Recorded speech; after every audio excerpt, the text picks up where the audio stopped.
Hello and welcome to Chatbox with Sam, and this is Chainsaw Jerry in the house with lovely Sam. to Chatbox with Sam. It's season 4 and Chainsaw Jerry is here. Allen Danziger, how are you? I'm fine, glad to be here. So Allen was in Texas Chain Saw Massacre, and I met him in Texas when we had a little recorded video together, which is on my YouTube channel. So that got quite a few views, Allen. Allen does visit a lot of the Comic-Cons. He goes to a lot of functions, and he's very, very busy with things. So we will talk a little bit about Texas Chain Saw Massacre. He did actually give me a little doll, which was awesome. One of my bobbleheads, right? Yeah, you gave me a bobblehead. Yes, you gave me one of them. It's downstairs in my living room on the side. Oh, good. Yeah, good. I wanted my kids to see it. And then we also have a new project coming up called Weedhacker Massacre. Weedhacker Massacre. So let's talk a little bit about that, Allen. Well, we just completed it, and Ray Spivey, who wrote it, and he's in the process of editing it and putting the music and the whole score. And basically it's like it's a comedy spoof of the horror genre. Right. And the thing is, once you stop laughing, you'll start screaming. Oh, How it's going to be. that's how it's going to be, is it? That's how it's going to be. So when do you think this is going to be released? Is it you're in post-production right now? Yeah, I think Ray's hoping to have a finished print, ready to go into, festivals by September. At least that's the plan. Oh. So he's working feverishly. He's getting no sleep, and I've got him chained up in his editing room. You're still as pretty as I remember you. Well, thank you. It was lovely meeting you. So tell me about your life. I want people to know who you are, because you were such a lovely gent. You were so kind. You sat me down next to you. And this is showing how we're familiar yet uniquely different. So I want you to tell the audience why you became an actor. What inspired you to do so in the beginning? Well, the thing is, I really wasn't an actor. And if you look at some of the reviews of my acting in Chainsaw, you'll see why. I mean, this fella, it's actually my favorite review of the movie. Right. His name is James Janice, and he does a review. It's called Kill Count. And he refers to me as this 30-year-old disco stew-looking dude. I didn't know what the heck he was saying. I didn't know who's Disco Stew, but he was referring to The Simpsons. He was comparing me to one of the guys in the Simpsons, but it's hilarious. And there's another guy, his name is Dr. Wolfala, and he does also a very funny review of Chainsaw. But the thing is, my background, I was a social worker. I grew up I'm originally from the Bronx, New York. Mm-hmm. I tell people I'm from a small Texas town in the Bronx. And then I came to Texas to go to graduate school. And I got a master's in psychology and a master's in social work. And it was while I was doing social work, I met a young couple by the name of David and Amy. And that was the movie Eggshells, which was Tobe Hooper's first movie. And this couple, David and Amy, they were doing volunteer work with me. I was doing stuff in East Austin, forming a welfare rights organization. And so they met me and they said, can we shoot a scene with them at your house, Allen? And at the time I was married, my son was like 8 months old. Right. And so they did this, they shot the scene. They started a fire in my apartment, but we won't get into that. Oh, it's okay. It was a small fire. We got it out. But anyway, they, I guess they thought I was funny. And so they kept adding, more scenes for me to be in. Right. And that's how it happened. Well, the movie came out and nobody saw that movie. You know what I mean? It also got caught up in legal stuff. Story of my life. And then about 4 years later, I got a call, and it's so long ago, I don't remember if it was from Toby or Kim, and they said, Allen, we wrote this movie. I think the working title was Leatherface, Stalking Leatherface, or Head Cheese. Those were a couple of the titles. Really? And they said, would you read the script and let us know if you want to do it? Well, I took the script home. I read it in like an hour and a half or two, and I was just mesmerized. I mean, it was so out there, and I Yeah. had never even seen a script, before. So I said, yeah, I'll do it. And they were very nice because they worked around my schedule. I was doing a camp for underprivileged kids at the time here in Oh, how Austin. kind. Yeah, so on the weekends they would ferry me out, in a travel trailer. It was an old travel trailer, and I got to meet John Henry Falk, who's a raconteur and was a wonderful guy. Was blacklisted many years ago, and as a kid, I listened to him on the radio. So just going on set with this fella and listening to the stories, I mean, I was just enthralled, and it was one of the best experiences that I had making that movie. Oh, and you know psychology. That's fantastic. Hmm. Yeah, that's a Yeah, love of mine. I've been studying it for years, but I didn't get a degree. But I think it's really fantastic to know that. And you wanting to be a social worker and help children, see? And not a yeah. lot of Well, people that will was my know yeah. that.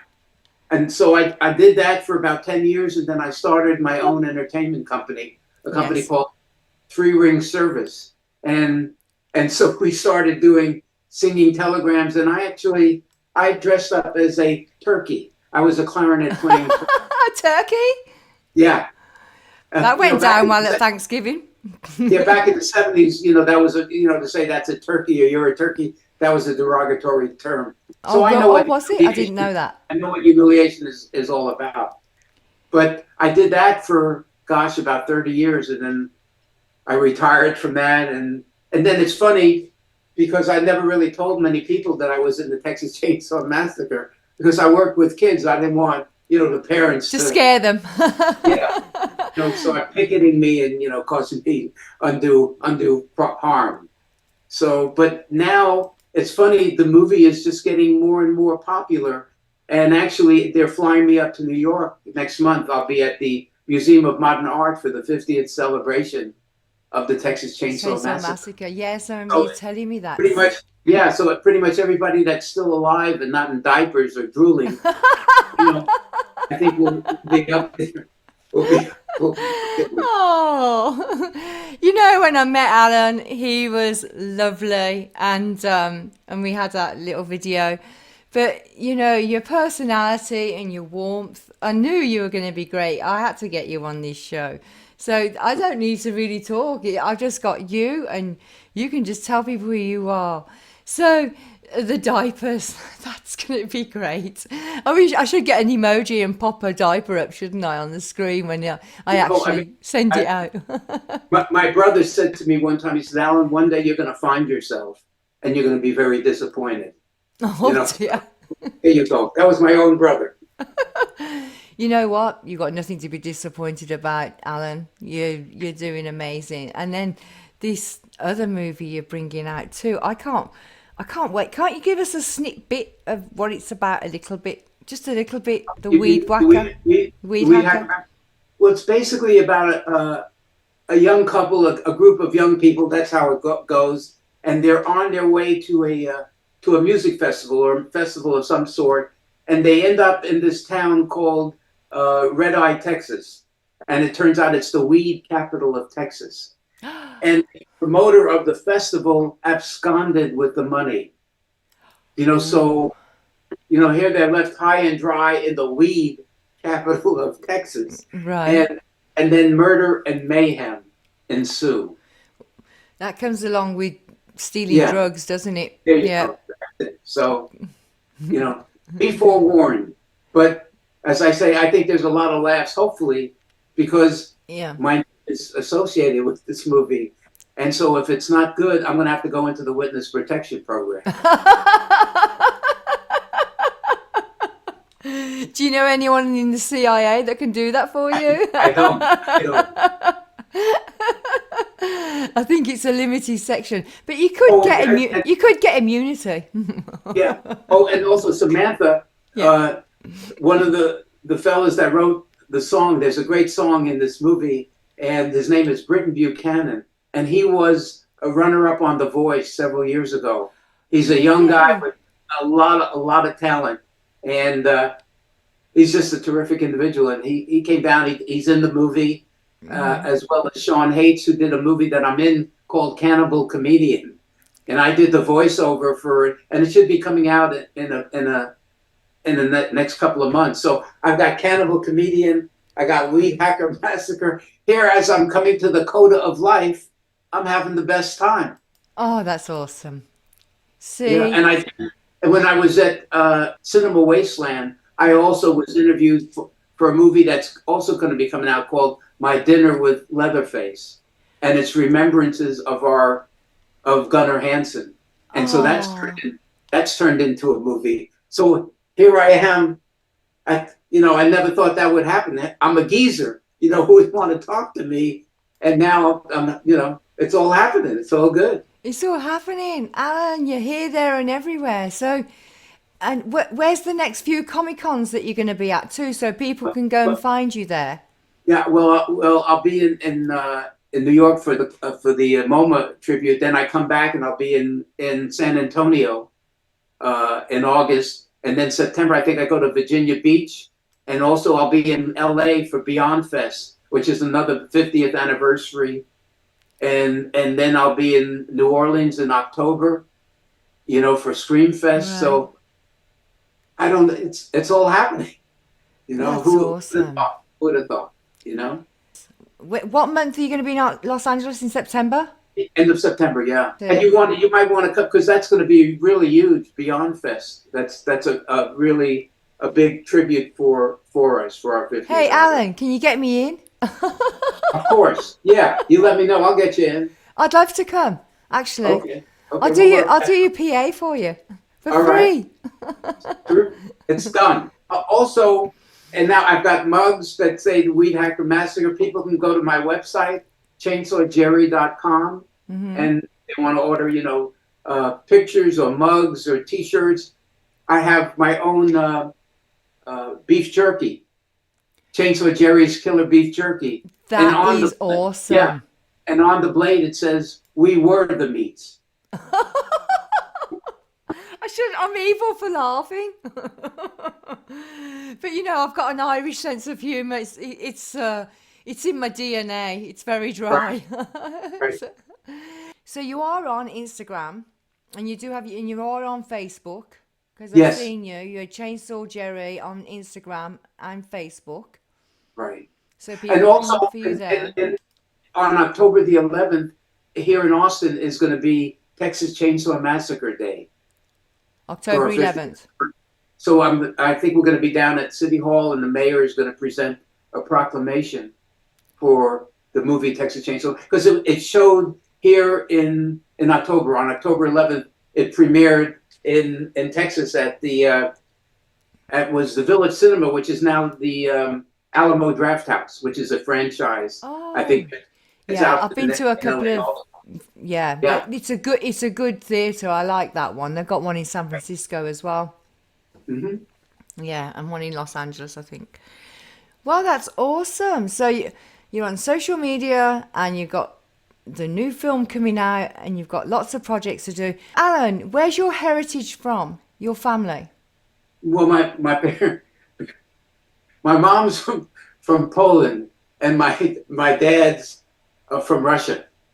So I'm first generation. And the funny thing is, because I've told this a few times, but when the movie came out in 1974, it showed in Florida in a porno theater, and my parents were in their 70s or close to 80, and they went to this porno theater to see the Texas Chainsaw Massacre, and the second feature, I believe, was Debbie Does Dialysis. So anyway, did you say porno? Yeah. Oh my porno. goodness! I wondered what you were saying. I couldn't get it. Yeah. Well, that was a change up. So they went from sexy to satanic in 5 minutes. and then the scene where I go into the house to get killed, that's when my mother couldn't take it anymore. She got up and started screaming for me not to go into the house. And my mother spoke no language. She grunted for the most part. Really? at the end, when the movie was over, they came home and they called me to make sure I was still alive. So she didn't approve. Right? No, no. Well, you know what? It was a hit. Everybody liked it. It's funny how people like horror, isn't it? People are very drawn to the It's fear. unbelievable. You know, when the first time I went to a Comic-Con was at Cinema Wasteland, and it was like a reunion. It was in 2003, and Gunnar had talked to me about doing it, and I had trepidations because I thought I'd be meeting serial killers, you know, or wannabes. But it turned out these were the nicest people. I mean, Chainsaw fans, they're the bomb. You know, they were so wonderful. I guess they saw me as fresh meat at the time. Yeah. You know, so, but since then, when I can get away, it's not as busy as I am, but I'm having the best time now. Oh. You know, here as I'm coming to the code of life, I'm meeting so many people, and that people want to talk to me at this time, you know, so. You should try and get into the Pensacola one. I go there nearly every year. I didn't go last year because there was conflict of interest, but Pensacola is really a great Comic-Con to go if you can get your media people to set that up for you. Yeah, 11 years ago, I was in Orlando for I forget the name of one of those Comic-Cons, and it was a lot of fun. And somebody had called me about doing it, but I haven't heard anything. So. Oh well, let's see what we can do. Let's see what we can do. Absolutely. I think that could be going, Samantha. You know. Say that again. I think we've got a good thing going, the two of us. I do. I think we can collaborate on a few things. Pretty one, and you can bring me in. You know. I love the Comic-Cons. You know what? The atmosphere. People are like, oh, you know, they're sci-fi and they're horror and but the atmosphere there, I have to say, is incredible.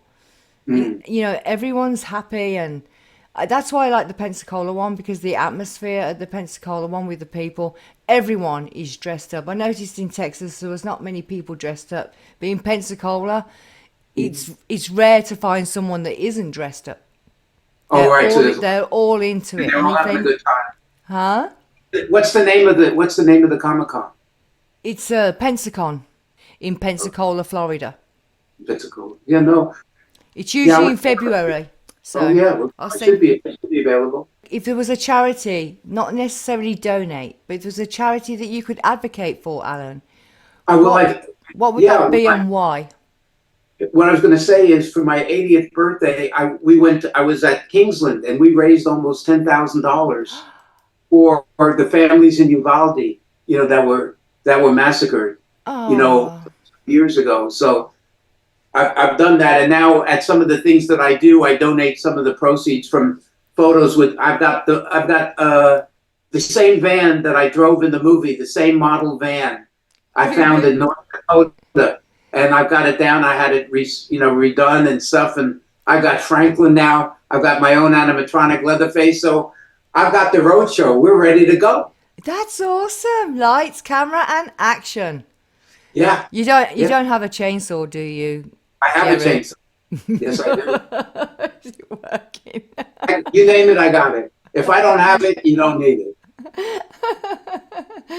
Do you ever keep in touch with? You do keep in touch with some of your cast members. You're going to be meeting them shortly. Yeah. I'm real close with Bill and Grandpa John Dugan and Ed Neal and Ed Gwynn and Perry Lorenz, who's you see him for a second. He drives the pickup truck at the very end of the movie. Right. He rescues Marilyn, Sally. Yeah. At the very end of the movie, and so we all get together now at these Comic-Cons, and it's just great catching up with everybody. Yeah, we lost Gunnar, you know, Leatherface, and Marilyn, and Paul Partain, who I often say we all hated him, you know, when we were making the movie, and when he died, we were the happiest. But it turned out he was the nicest guy. Oh, he was just so obnoxious in that character. Yeah. So I met him years ago. He was a sweetheart. Really nice. Is there any role that you've played in where you could see your own personality within that role? actually, in Chainsaw, I think it was basically me. You know what I mean? Because a lot of the lines that are in it were them saying, "Alan, just make it up, just be you." And so I gave it my best shot. You know, Improv. yeah, it worked. You know, It did work. Yeah. It did. It's a very good movie. And so, if you were going to give any advice to the younger generation, what would that be? Gosh, you know, since I had no idea that this was going to happen, my feeling is if you have a passion, you know, it's got to be a passion, and you want to do it. Then I say, look at what happened to me. You know, pursue your dream. Don't give up. You never know what can happen. Right. And I'm sure many really talented people out there. And if that's a dream of yours, then follow it. If this was the last time you were in front of people and the last time you could ever speak, what would you say? I would say that I never thought that I would have this kind of a ride, that I would meet the wonderful people that I've met along my ride. Because here I am, a kid really basically from the Bronx who ended up in a movie that is now considered, you know, a classic, in which Quentin Tarantino said is a perfect movie. And I just saw it where Bill Hader echoed the same thing. So, you know, many people try for years and, you know, have a lot more acting experience than I and haven't reached that level. So I can't tell you how thankful I am for what's happened to me as I say, as I'm coming to the code of life. And my dream would become the Colonel Sanders of horror. And it may still happen. So who knows? You know, I'm not giving up. Oh, thank you so much. And what hobbies do you have outside going to these Comic Cons and being very busy and making films and meeting people? What's your personal hobbies that you like, your go-to? Well, I have a border collie named Major, and so we go to the dog park, and I've met some wonderful people there. I like to read, you know, I do a lot of reading, and I like cooking, you know, making different salsas and stuff like that. So I'm having the time of my life, Samantha. You are. I can't wait to see you again in September. Same here, and I mean it. You got to stay in touch with me so I can get you in at the at Beyond Fest. Okay, well, I know you've got a busy schedule today, and that's all I'll say about that. Alan, Chainsaw Jerry, thank you very much for being on Chatbox. I'm glad we finally got together. We finally got together. If you've got any last words for the audience, follow Alan, Chainsaw Jerry on Instagram, on Facebook. My website, chainsawjerry.com, and keep an eye out for the Weedhacker Massacre. And that's Weedhacker Massacre. And it's not Weed Whacker like I thought when I read it wrong and thought it was something. It's Weedhacker. Which is, it's going to be a funny horror genre. There you go. Thanks a lot. Thank you very much. Thank you, Take Alan. care. Thank you very much. Bye-bye. I'm a bright star in the nighttime. I'ma go hard when it's my time. Yeah, I'm hard and I'm like, you know you can't pause when the time's right. Sitting in the stars and watching you. You gotta ride the tide, go with. Stay tuned for the sneak peek from next week's episode with Larry Hankin. This is that guy. That's The announcement I have is here's the new one. This is the new one. It's called Loopholes. It's got great reviews. Everybody who's bought the book has given it great reviews. I got like a 4.4 out of 5 gold stars on Amazon. That's like a bestseller. An Alcatraz being taken around by a guard, and because I was in Escape from Alcatraz. The yes, movie. you was with Clint Eastwood. So I'm famous there on Alcatraz. Yes, you are. So they showed me around. I had a guide. I spent the whole. It's exhausting because it's all changed since we did the movie. It's now and he. Did you just see that? I did. What was that?